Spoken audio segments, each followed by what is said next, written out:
How to gain access on Meta Business Suite.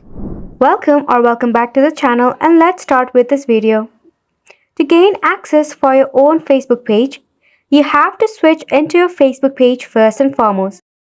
In your left hand side, with all of these options, you will see the option of Meta Business Suite.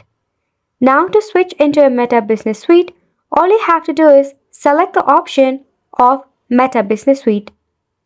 Once you do this, you'll be able to transfer from your Facebook page to a Meta Business Suite.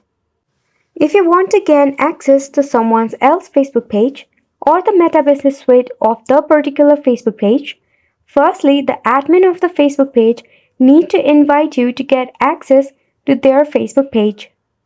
To do so, you have to request the admin itself to provide you access for a designated Facebook page.